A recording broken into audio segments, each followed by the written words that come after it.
Assalamualaikum warahmatullahi wabarakatuh. Auzubillahi minasyaitonirrajim. Bismillahirrahmanirrahim.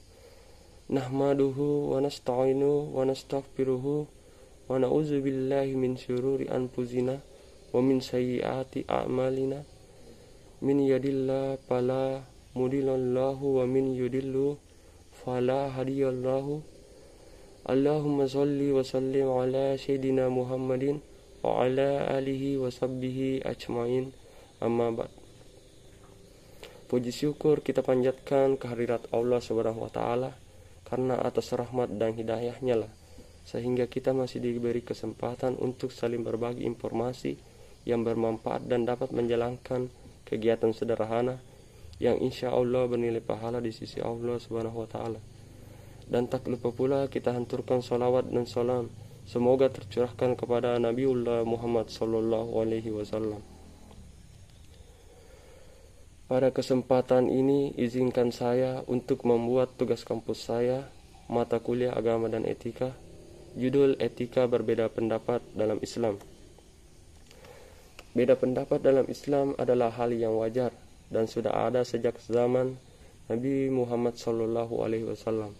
Sebagaimana dalam firman Allah Subhanahu wa taala dalam surat Al-Maidah ayat 48 yang menjelaskan dengan jelas bahwa Allah menciptakan manusia dengan berbagai bentuk, variasi warna kulit, bahasa, tabiat, serta bentuk-bentuk tubuh yang berbeda. Dengan keragaman inilah justru terdapat keindahan dan kesempurnaan. Dengan kata lain, perbedaan merupakan fitrah dan kehendak Allah. Ayat tersebut berbunyi, wa anzalna ilaikal kitaba bil haqqi musaddiqal lima baina yadayhi minal kitabi wa muhaiminan alaihi fahkum bainahum bima anzallahu wa la tattabi ahwa'ahum a'ma ja'aka minal haqq likullin ja'alna minkum syirata wa minhaja walau sya'allahu laja'alakum ummata wahidata walakin liyabluwakum fima atakum fastabiqul khairat ilallahi marji'ukum jami'an fayunabbi'ukum bima kuntum bihi tahtalifun. Yang artinya itu, kalau Allah menghendaki niscaya kamu dijadikannya satu umat saja, tetapi Allah hendak menguji kamu. Terdapat karunia yang telah diberikannya kepadamu, maka berlomba-lombalah berbuat kebajikan.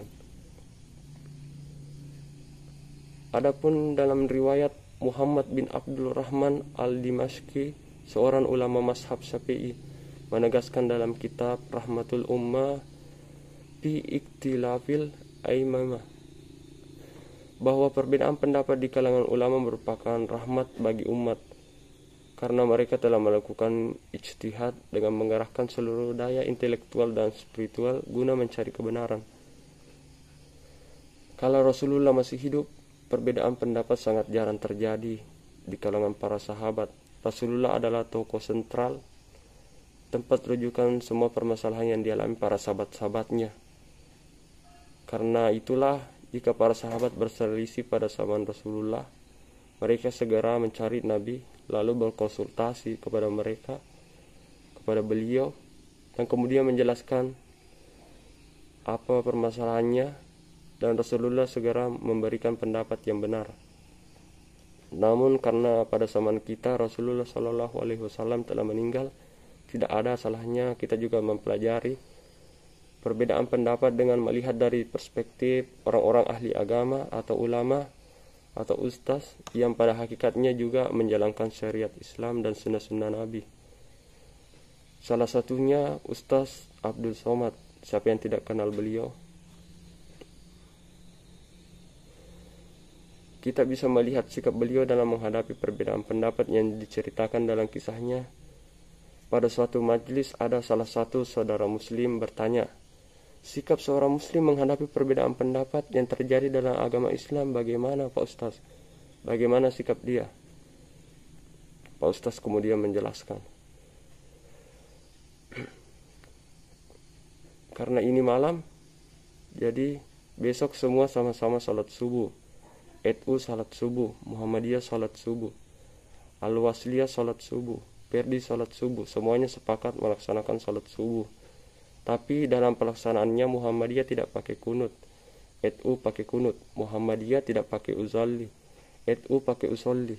Bagaimana sikap saya, Pak Ustaz? Selagi ada dalilnya tidak boleh saling menyalahkan. Guru Ustaz Abdul Somad yang namanya Syekh Mit Uzama Mandi Al-Ahsani Al-Maliki, mazhabnya Maliki. Jadi Maliki itu kalau baca Al-Fatihah gak pakai basmalah. Alhamdulillahi Rabbil Alamin Ar-Rahmanir-Rahim Maliki Yaumiddin. Suatu ketika beliau salat di Masjid Hasan Abbas Istaki dalam program membaca kitab surah Sunan Libli dari ayat Syekh Ali Jum'ah mazhabnya Syafi'i. Lihat adab beliau. Ustaz Abdul Somad lihat sendiri saat itu dia menjadi makmun salat maghribnya. Allahu Akbar. Bismillahirrahmanirrahim. Alhamdulillahi Rabbil Alamin. Ustaz Abdul Somad lantas terkejut. Mengapa? Syekh Ali Jumat kan mazhabnya Maliki. Kenapa dia baca basmalah? Ternyata dia menghormati karena yang punya acara itu mazhabnya Syafi'i. Buya Hamka Imam Masjid Al-Azhar Jakarta. Buya Hamka Muhammadiyah. Bismillahnya syir. Bismillahirrahmanirrahim. Ketika diundang di Jember sholat subuh, Buya Hamka menjaharkan bismillah dan mengangkat tangan doa kunut. Allahumma hdina biman hadait. Kenapa? Karena dia tahu orang-orang Jember Nahdlatul Ulama bermazhab Syafi'i. Jadi ini beberapa kasus, 2 kasus tentang adab berbeda pendapat. Tapi ini lebih dalam sholat, dalam hukum-hukum melaksanakan sholat.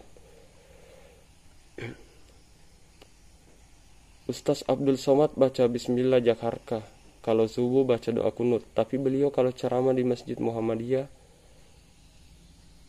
2 tahun Ustaz Abdul Somad ceramah di Masjid Muhammadiyah. Sekalipun beliau tak mau jadi imam, setiap mereka minta, setiap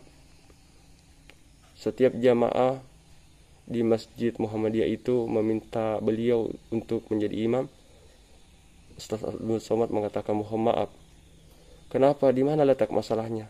Kalau Ustaz Abdul Somad baca basmalah, Bismillahirrahmanirrahim, itu masjid kan punya Muhammadiyah. Kata orang Muhammadiyah, loh Ustaz kok gak ikut kami?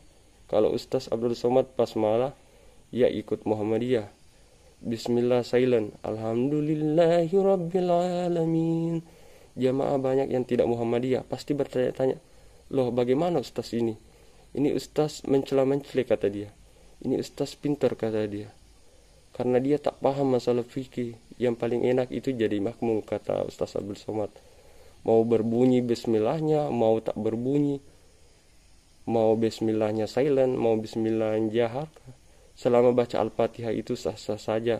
Yang tidak sah itu Allahu Akbar, Qul huwallahu ahad, Allahu Akbar, baru itu tak sah kata beliau. Jadi adapun pesan yang dapat saya ambil dari kisah ini, dari kisah salah satunya dari cerita Ustaz Abdul Somad, kita sebagai umat akhir zaman, cara menyikapi perbedaan seperti itu tidak perlu terlalu kaku dalam memahami agama. Ribut soal perbedaan pendapat yang seharusnya tidak pantas untuk kita ributkan. Selagi ada hadisnya, maka apapun yang menjadi keyakinan kita boleh saja untuk dilakukan. Sekian yang ingin saya sampaikan pada kesempatan ini. Mohon maaf apabila ada kesalahan kata, karena yang benar datangnya dari Allah Subhanahu wa taala dan yang salah dari diri saya sendiri. Semoga Allah Subhanahu wa taala senantiasa memaafkan kesalahan-kesalahan kita. Subhanallahumma wa bihamdika asyhadu an la ilaha illa anta astaghfiruka wa atubu ilaik. Assalamualaikum warahmatullahi wabarakatuh.